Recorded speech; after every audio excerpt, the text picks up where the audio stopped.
The juice could get loose. How deep is your probe? And if you don't like what they say, just shut them down. That all next on The Michael Newman Show. Access denied. I did not go. Don't tase me, bro. No. Don't tase me. No. What difference at this point does it make? I feel terrible. How is that okay? I know words. I have the best words. I am acting here. I'm melting! I've got a lot of things on my plate. This isn't food! This is garbage. Shut up. Because I think that's what you are entitled to. Now you see that evil will always triumph because good is dumb. This is not funny. Hi, friends. Michael Newman Show on. Please go to the website, michaelnewmanproductions.com. Yes, a wonderful website. You can get all the links to the stories that we talk about today right there on the website. It's in the blog section. You can contact me via email. Just click the contact link. Check out my social media. I'm Newmaniac1 on Twitter. And most importantly, click the support icon that tells you all about Patreon and how you can support the show. Keep it going for as little as $1 a day. And with no further ado... Highway Patrol. Yeah, I think I just saw O.J. Simpson on the 5 freeway. He's heading north. Give it a bar. Juice is loose, baby! Well, he's not loose yet, but he's got a hearing coming up. Yeah! O.J. Simpson back in the news, thank God! Yes! Something other than Russia and to talk about. Beautiful. And I'm not the only one that thinks so, my friends. Not just me. I'm not just the only media trash person out there. ABC, NBC, CNN, Fox News, MSNBC, HLN, ESPN will show the O.J. Simpson parole hearing at the Nevada prison. Isn't that awesome? Yes! The circus is coming back. Oh, won't it be so much fun? Yeah. CBS, in fact, will also stream it on their digital platform. I guess they're like, okay, look. Why are we even, I don't know. Apparently, there's a lot more interest in this now that FX series came out, People versus O.J. Simpson. And even more than that, in my opinion, because it was released on Netflix, and I think that got a much wider audience for it. But I remember when it first came out, I didn't know what people were talking about because I don't do cable. And so I didn't get to see it until it came out on Netflix. And it was good. I liked it quite a little bit. And I can see why a younger generation would now possibly be interested in the saga that is O.J. Simpson. But there's a wrinkle. There's a wrinkle. It might not happen. He might not get out. He might be still in jail. Why? The wrinkle. Well, actually, maybe there's not a wrinkle. Maybe that was the problem. Anyway, exclusive, O.J. Simpson parole may be in jeopardy after he was caught masturbating in a Nevada prison. Oh my God, what is he doing? Can you imagine if you're the person that walks in on that? O.J. Simpson just... You could not ask for a better scenario. You could not ask for a better scenario than this. The pageantry of this is just beautiful. O.J. Simpson accused of murder, had lots of evidence, but there was a racial component to it. He gets let off for murder, ends up losing in the wrongful death lawsuit because the statutes are it's a different, proof of guilt type statute there. And he lost in that and ended up paying a bunch of money and selling a bunch of stuff. In the process of selling all that stuff, a bunch of other people got a hold of his stuff. Then he stole it back. I'll steal it. I'm OJ. And he comes after all these people. And next thing you know, he's in jail again. He's been in jail for several years. I don't even know why he's coming up for parole. I have no idea what the deal is. I guess there's some stuff going on around it, but I don't care about any of that. All I care about is the fact that his parole could be violated for masturbating in jail. Yes. Oh, God, what a beautiful story. I'm basking in the glory of this story, my friends. I just feel so good about it. And the thing is, you don't have to work very hard. As a as a broadcaster, former radio guy, now internet guy, I bring some of those radio skills to what I do here. And when you get a story like this, usually, especially if it's a late breaking story, like it's a new thing, then it's up to you to write the comedy, to do it. But it's all been done before. And in fact, with this new wrinkle in the story, many things that were done to praise O.J. Simpson now taken out of context, and the fact that they called him the Juice makes things a little different.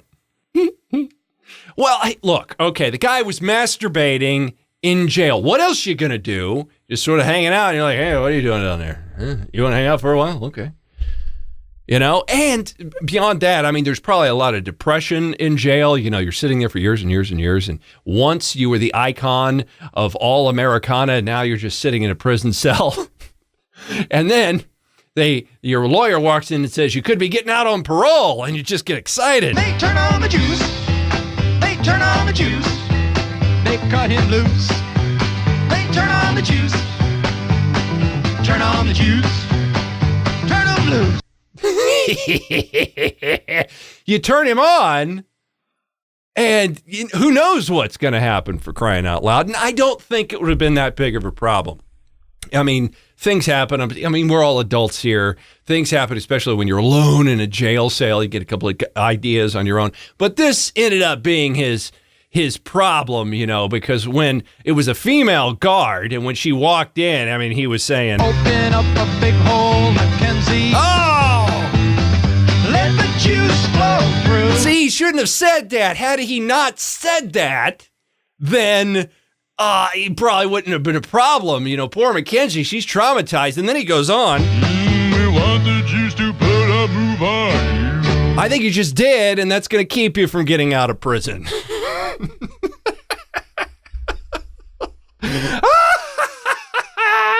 Okay, do you feel better?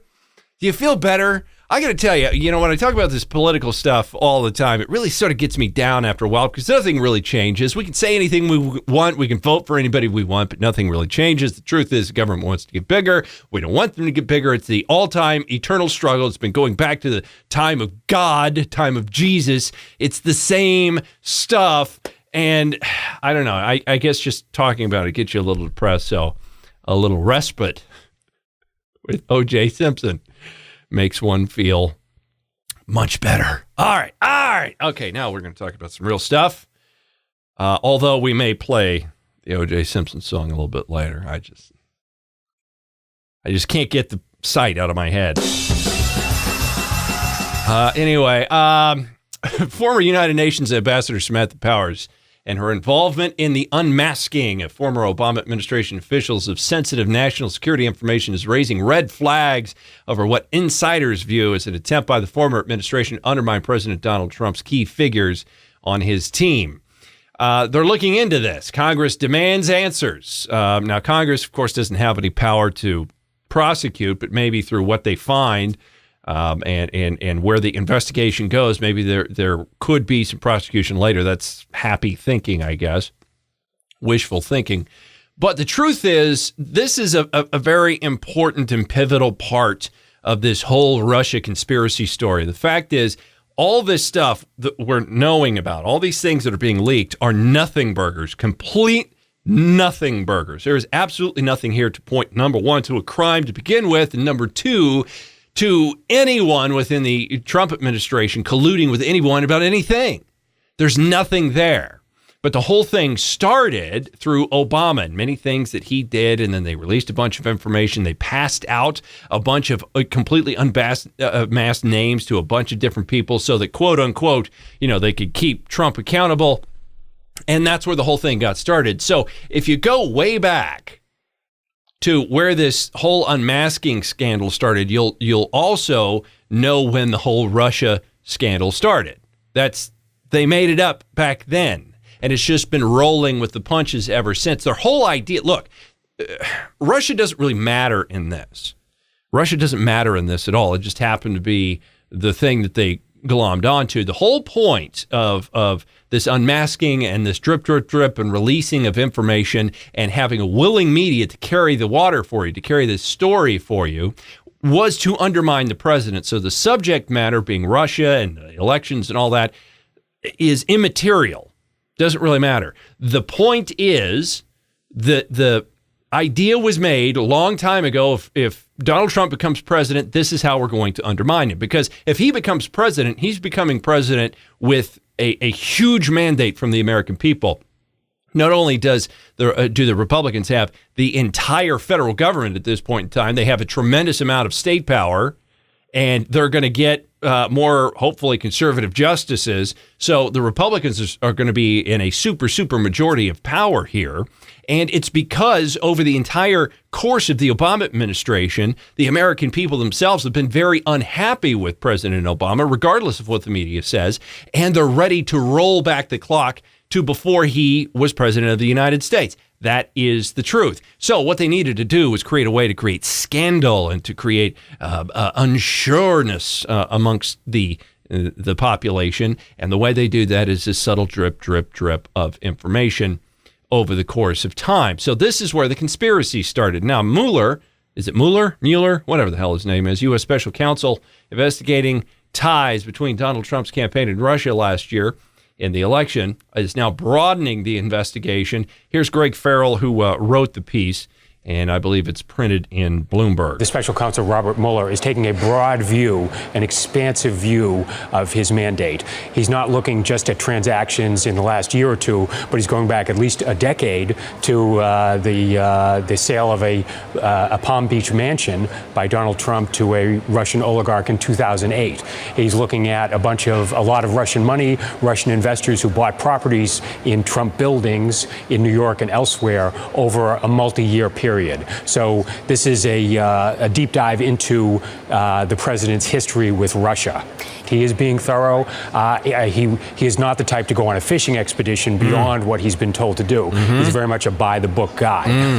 At the same time, there will be a no stone unturned kind of approach. And the same things were said about James Comey. And of course, we know he's a political hack, and none of it was true. So I don't trust this Mueller guy. The idea that he's going back 10 years. Now, I can understand going back, the idea being to create some sort of a basis for a case that there was a pre-existing relationship between Donald Trump and the Russians. But at the end of the day, that's all superfluous because there is no crime. Nothing happened. And whether or not Donald Trump or anybody he knows or anybody that worked in the campaign ever talked to the Russians about anything at any time, it doesn't matter. Doesn't matter. We're Americans. We have the right to talk to whomever we wish to talk to. We have that freedom. You have to prove some sort of collusion, some sort of meeting actually happened. Mr. Mueller, Mr. Ladies and gentlemen of the Democrat Party, you have to prove that there was a meeting and that there was a plan and something was written down on paper. If you cannot bring us that, and by the way, you have to prove that it had some sort of effect, right? You have to prove that there was some sort of effect that would not have happened naturally on the election. We also, at this point in time, the only thing that we know is that Russia sent out stories and tweets and memes and different things regarding the election, which is the same stuff everybody else does. And in the United States, we can do that. And by the way, the negative news, the news back and forth, none of that had any effect. The fake news that they coined the phrase, and now we've taken it over, the fake news, had no effect on the election. So there's literally nothing from the very start here. There's no crime, there's no change, there's no effect, and there's no collusion. So we've got this Mueller guy digging deep into the past of Donald Trump to find what? Who knows? But I guarantee you he's going to find something. He's going to find something, and they're going to call it the smoking gun. And once again, it will be a giant nothing burger, and it will all go away. And by the way, if any of this affects the presidency, if any of this actually leads to some sort of impeachment or anything like that, the American people are not going to stand for it. We're not going to stand for your political posturing and for your games so that you can implant your candidate or your person over the will of the American people. Period. End of story. If they were to actually try to remove President Trump from the presidency, I do believe you might see a civil war in this country. It is very, very possible. Does a bear crap in the woods? I've got some fun stories today. I want to intermix some comedy here, some fun stories, simply because everything's been so serious and ridiculous lately. Bears, I think they do. I would imagine they do. But sometimes they crap in your house, too. Yeah, that happens. Not a guy named Max. He was trying to catch a little shut-eye on a warm Saturday afternoon. But his little dog kept barking, just barking and barking, incessantly barking and barking and yipping. So the guy gets up and decides to, gets out of bed, decides to let the dog out, figures the dog needs to go outside, maybe he'll shut the hell up. He opens the door and not the door to his house, house, but the door to his bedroom, looks down the hall, and he's staring face to face with a black bear. Yeah, just standing there. Hey there, black bear. And he says, the bear was only about 20 feet away. And he said after about an 8 to 10 second staring contest, because they were both like, who are you? Who are you? Is this really a bear? Yeah, I'm a bear. They had that little mental conversation back and forth. He locked himself in the bathroom, like you do, to save himself from the bear. Long story short, it turns out okay. I guess he made some calls. He had a cell phone with him or something and had some roommates, I guess. The roommates were all yelling. There's a bunch of ruckus. And the bear just decided, well, I'll leave. To hell with you guys. I'm out of here. And according to the man, the bear walked into the living room, took 2 poops on the floor, and then broke the screen window and proceeded down the hill. Well, if you guys don't want to party, wouldn't that be fun to wake up to? Oh, God. Oh, what? Oh, this is so gross. Don't tell me. I don't want to hear about it. Oh, my God. No, I didn't get it. Tell me when you get it. Oh, my God. I got some on my thumb. No. Oh, yes, I did. You never cook with that hand again. Oh, my God. You have to learn to cook. Oh, my God. This is the most disgusting thing ever. Don't get away from me. You know, if he hadn't pooped on the floor, this might be a scary story. But when the bear poops twice on your floor, then we're going to laugh at you because that's what human beings do. Conservative commentator Eric Erickson says it's time for a Republican Party to choose a new Senate Majority Leader. Amen to that. I got to tell you, too, it's nice to know that Eric Erickson pays attention to my show. Because I've been saying all this for I don't know how long. But, hey, maybe it's just two brilliant minds coming to the same conclusion. Why is it that we should ditch Mitch McConnell? Well, he doesn't seem to be down with the president's agenda. I mean, where's the wall? Where's tax reform? Where's Obamacare repeal? These are all things that go to the Senate and then they suddenly die. It's not like there aren't the votes in the Senate to get them passed. And, we can't even blame filibuster for this because the way they structured Obamacare repeal, you only needed 50 votes plus the vice president. And they can't even get that with Mitch McConnell, who's telling liberals in the Senate one thing, liberal Republicans one thing, telling conservative Republicans something else. And then when they get together in the same room, they realize they've been told completely different things. Right. And the truth is that Mitch McConnell doesn't want to get rid of Obamacare any more than Obama wants them to get rid of Obamacare. Mitch McConnell look, he's not there for the American people. He's not there for his constituents. He's been in the Senate a very long time. He's in the position that he's in because of seniority, which means he's been there for a very long time.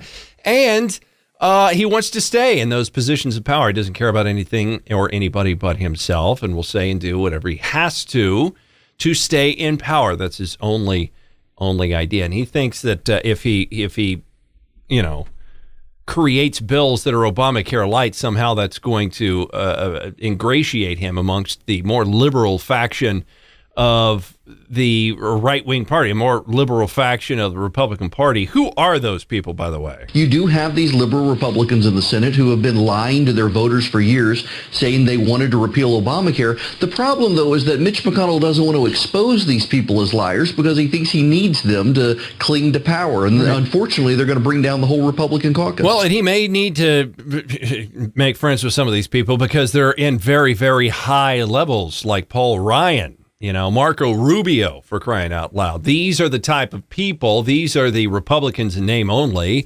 that he's appealing to. These are the type of guys that have been lying to their constituency from day one and will continue to lie because they don't really care about the people that they represent. It's that simple. These guys, they don't want the border wall, though they say they do. They won't even fund it. They don't want tax reform, though they say they do. They can't even pass it out of committee in the House. They don't want, apparently, a lot of the president's nominees because they've been stuck in the Senate for months, and they don't actually want to repeal Obamacare despite campaigning on it. So nothing that they promised are things that they actually want to do. They're more in line with the Democrat Party than they are with the Republican base, and that's a problem. You know, I keep saying it. It's time to stop voting Republican, and I believe it. Now, granted, Republicans out. If it's just a question between the two parties, I guess the Republicans are better. Although, if you look at George W. Bush and the things that he did directly as an attack against the American people regarding the Fourth Amendment to our Constitution, one might say, I guess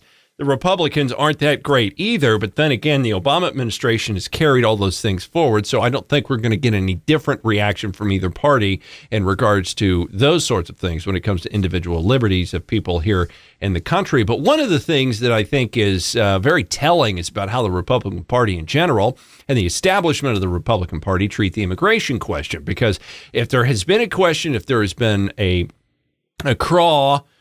burr in the craw of the American people for a long time, it's our immigration system. And it's not just white people. Look, immigration is not just a white people issue. It's illegal immigrants versus illegal immigrants issue. And there's a lot of people, they don't like to show them on TV, but there's a lot of people of Hispanic descent that came to the United States legally. There's a lot of other people of various different descents that came to the United States legally that hate the idea that there are illegal immigrants that come to the United States and cut in line and take jobs and do that whole thing and dilute the working market, make it harder for them to live. And they go out and they protest, but no one wants to talk to them. And now Senator Lindsey Graham and Dick Durbin will bring forth a bill it's supposed to be coming out today as Barack Obama, regarding Barack Obama's executive amnesty, the Deferred Action for Children Arrivals Act. They want to revive the DREAM Act and put it in bill form. It's not going to go anywhere. Let me tell you that right now. But they're bringing it back, and these are Republicans that are doing these things. DREAM Act? Why would we want the DREAM Act? No, we're not going to create any other avenues of amnesty for people in this country. We don't need it. It is not in the best interest of the people that live here. And certainly it's not what we voted for. I think 99% of the reason that people voted for Donald Trump is he talked very, very strongly on the border wall. Actually, Obamacare was the main issue of the House and Senate. The wall and fixing immigration and following the immigration laws, that was the president's thing, right? Because it is essentially an executive decision to follow the law. Obama was thwarting the law through executive, privilege or whatever it is, for prosecutorial discretion, saying, okay, here's the law, but we're just not going to enforce it. Or we're going to enforce it the way we want to. We're going to decide what enforcing that law means. And ultimately it meant not enforcing the law. Okay, it's pretty simple. Now, what's on tap in a couple of years? I know it's not even past the first year of Donald Trump's presidency, but the way things are, you got to kind of look in the future and see what's going to happen. This is an interesting little story. American Mirror came up with this. 78-year-old anti-Maxine Waters, seriously, may be looking to the White House in 2020. Yeah. Maxine Waters, President of the United States. Speculation is increasing as it's revealed that the California Congresswoman and darling of the Trump haters nationwide will be making an appearance in early presidential primary states of New Hampshire on Sunday. She's going to New Hampshire. What's happening there? Auntie Maxie running for presidency. I don't think that's going to work out too well. Do you? Maybe she's just trying to make as much money as she can. I really don't think she's running for president. I don't think number one, I don't think she has the wish to run for president because that's actually a competitive thing. Running for president is a competitive thing. Now, at this point in time, maybe she thinks because of her skin color, she can ride on Obama's coattails and she will be elected based on her skin color. And she's got a point there.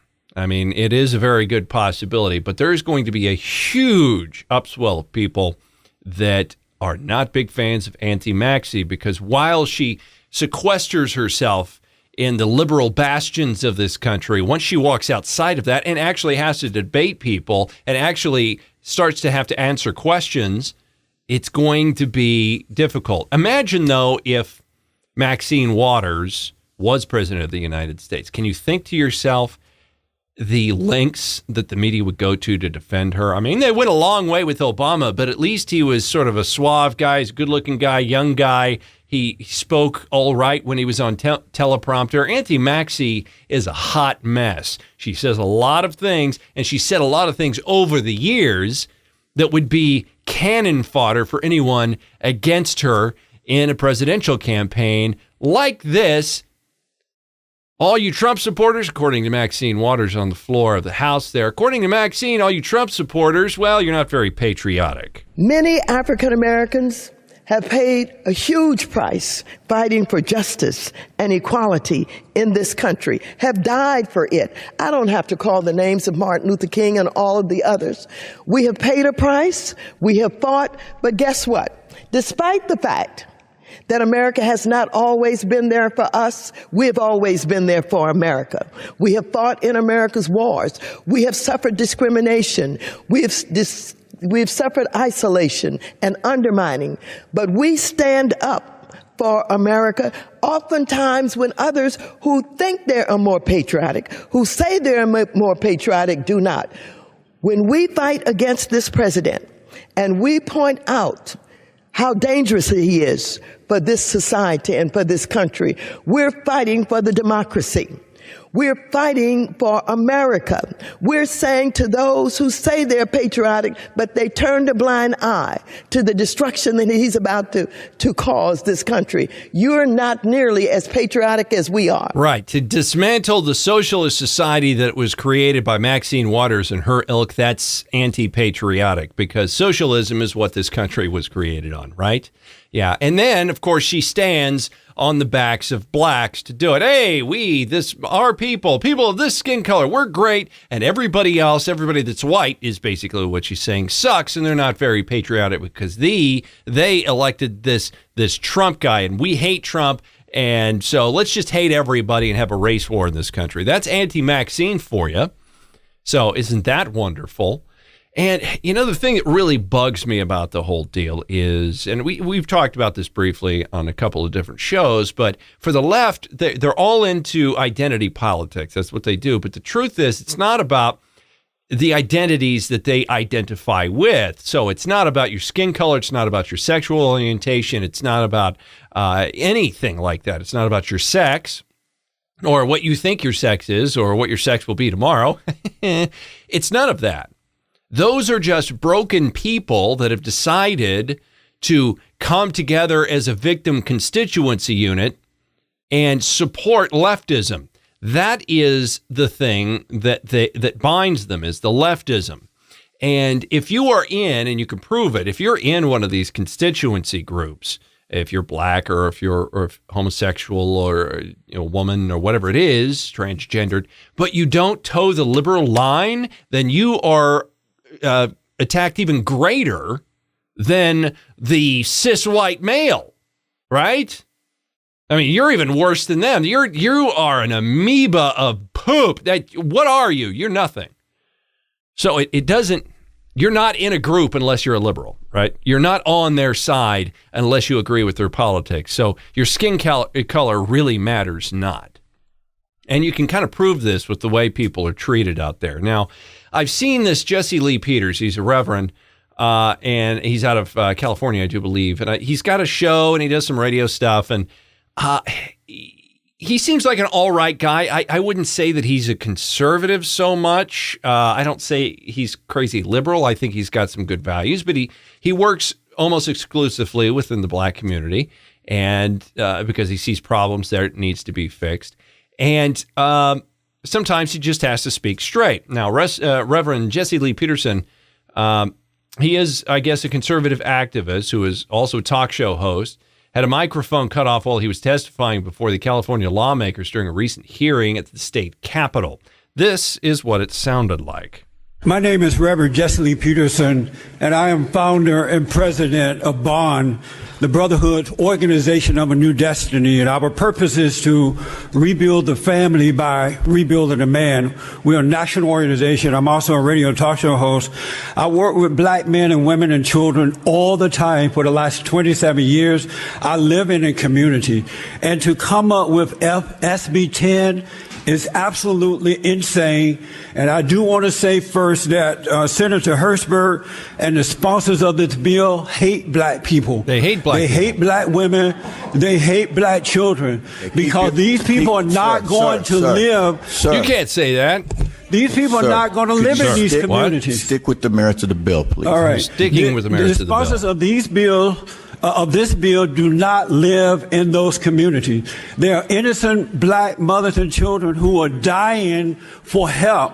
They are overpopulated by criminals who are already in their community. I'm working with a woman right now. Her daughter was raped, a black single mother. Her daughter was raped. Her house has been robbed. The criminals are walking down the neighborhood, and they are afraid to report it to the police because they know that these criminals are going to come after them because they're in and out of jail already. And to get rid of the bond says that you, sir, don't respect black people. You don't live in those communities. I'm going to cut you off. I'm going to cut you off. I want to say. So he just shut off his mic. You off right now. One, because you don't have a whole lot of time. They have 4 minutes left. I want to make sure the others. You have 4 minutes left, so I'm going to cut you off. In 15 seconds right now. I have 4 minutes left, but I have 15 seconds to talk. Yeah, and they keep his mic off, and he keeps talking. You got 15 seconds. Well, I've got 4 minutes. Okay. Okay, is that your final statement? Yeah, we don't care. Thank you. We don't care. We're gonna thank you, sir. Eliminate this bail system. That way, the criminals can walk free and never show up to court. Isn't that great? Isn't that wonderful? That's just a fantastic way to run things, isn't it? If somebody disagrees with it, you just shut them off. Who cares? Who cares? Look, the point that he was making in this SB 10 or this Senate Bill 10, which would eliminate the current cash bail system for many defendants in the state of California, is that these people are in the communities. When they get caught, then there will be no bail system. They'll just be released and said, come back to court on such and such day. They're not going to do that. And it's just going to allow criminals, possibly violent people, to go free within society and continue to commit crimes within these places. And why would California do it? Because California loves crime. California loves these communities of color killing themselves. That's what liberals want. Why do you think Planned Parenthood still exists? Planned Parenthood's initial and current today goal is to kill poor people, mostly black people. That's what they want to do. That's their whole goal, is to eliminate as many black people as they possibly can. That's why people like Hillary Clinton, a wonderful progressive, by the way, loves progressivism. She is a real progressive, and that means hating black people and wanting to kill them. That's what the progressivism and the progressive cause was all about. It was about eliminating the lower classes. You know, eugenics, yeah, that was all progressive ideology. So that's what you do. You just shut people down, and that is a black man. Oh, by the way, the guy that shut him down, another black man. So does it matter your skin color? Did he show him any deference because he was another black man? Absolutely not. It was because he disagreed with his politics that he was standing up for it. And now this other guy says, no, I don't want to hear anybody that disagrees with me because the people in California don't matter. The people in California don't matter. We're going to do whatever we're going to do, regardless of what they want. And if you get in the way of that, we'll just shut your mic off. And hopefully you won't get eliminated, but we're not going to, rule that out completely, right? How about a little Pelosi for you? Talking about the Republican budget. Of course, I don't know. This is just sort of a story that happened, and this is what she said. She says the Republican budget is going to cause violence. A budget that says we do not measure the strength of our country in the health education and well-being of our people. We only measure it in military might. And you know what that does? It requires more military might. It takes us down the wrong path. We take an oath to protect and defend, whatever the mission is, whatever we need, as President Kennedy said, fight any foe.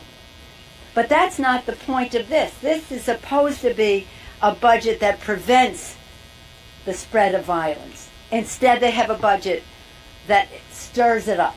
So again, it stirs it up. Yeah. Okay, violence and national defense are two totally different things. Violence within communities and then national defense, two totally different things. And I'm sorry, with national defense, you do not become a stronger nation by eliminating your ability to fight. You become a stronger nation to other nations by increasing your ability to fight and defend your nation against all comers, because it gives them a moment of pause before they decide to start bombing you, right? I don't know. She's just a moron, and that is the way the left thinks, and a lot of people just are that way. Speaking of budgets, see, anybody in government, when they talk about budgets and spending and, hey, we need more money, it's always more money for stuff. And we know for a fact that government spends way too much money on things that they shouldn't spend a whole lot of money on. Now we have a wonderful story. I guess we could call it anecdotal, but it is a story that points to a specific instance of egregious overspending by the government. This is not in the United States. This is in Toronto, so Canada, an even more socialist nation. And the government just doesn't understand how they're failing, right? In the government's eyes, this person is completely out of line. And whatever they want to spend is what they want to spend because they're the government. It's not like they have to serve the people, because if the government runs out of money, they either take it or print it. A Toronto man spent $550 building a set of stairs in his community park. $550. And now he says he did it with no regrets, despite the insistence from the city that he should have waited, because it's a $65,000 city project and they should have handled the problem. The city is now threatening to tear down the stairs because they were not built to regulation standards. In what way, I would like to know. What are the regulations on stairs? I saw a picture of these. They look like fine stairs to me. And maybe you could just upgrade what's already there. But they don't understand the disparity between $550 and $65,000. Why in the hell would you spend $65,000 on a set of stairs? There's only 5 or 10 stairs there. He's a retired mechanic, and he says he took it upon himself to build the stairs after several neighbors fell down the steep path to a community garden.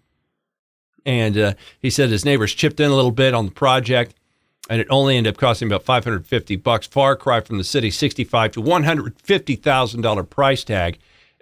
He told the CTV that, I thought they were talking about an escalator, which you would think it would have to be $150,000 pair of stairs. And by the way, this guy's probably not all that conservative. He just decided he's an engineer and he can go build a pair of, a set of stairs for less than $65,000. But he just hired a homeless guy to help him. They had it done in, a matter of hours. It's just done. Yeah, let's just go out and do it for $500 instead of $65,000. This is the difference between government and people, right? The government is reckless because they are not accountable. And until we hold the government accountable, they will continue to do the things that they do. But it's not the worst thing that can happen. We'll wrap up with this story. You've probably heard it. Dallas Chipotle. Oh, no. Chipotle is just, they're having such a rough time. I used to go to Chipotle all the time. It used to be a big deal. Like 10 years ago, you go to Chipotle? Look at the big burrito. And it was fine. It's good. I like it.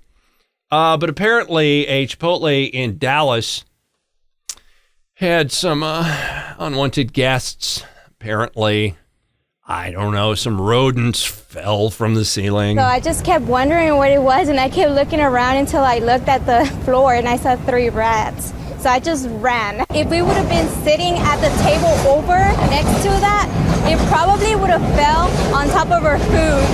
Yeah. Because it was literally right there. Right there. You get rats all over the place. The funny part about this to me is some people continue to eat. I would probably do that. You know, it's not like I don't have rats in my house. I can't get rid of them. I don't know what it is. I'm going to have to use some sort of napalm on the place. So I would have probably just kept eating. Like, hey, look at the rat over there. But the employees, this is what I enjoy, were set to go capture the beasts.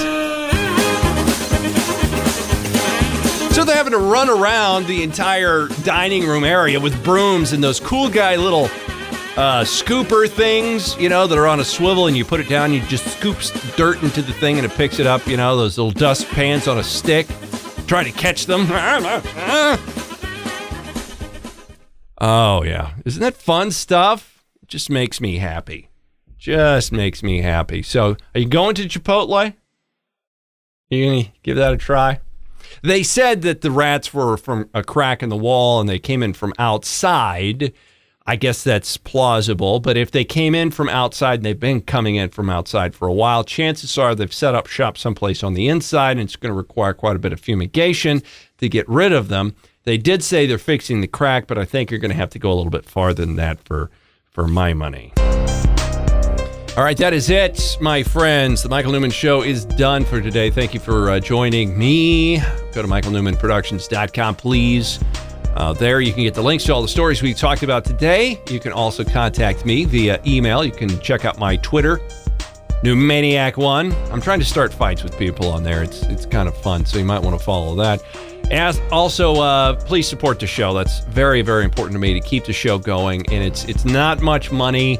All it is $1 a day. Just click the support icon on my website there. It takes you to a page that tells you all about Patreon. And then from there, you can go to my Patreon page and sign up and support the show for $1 a day. Have a great afternoon. Wow, see ya.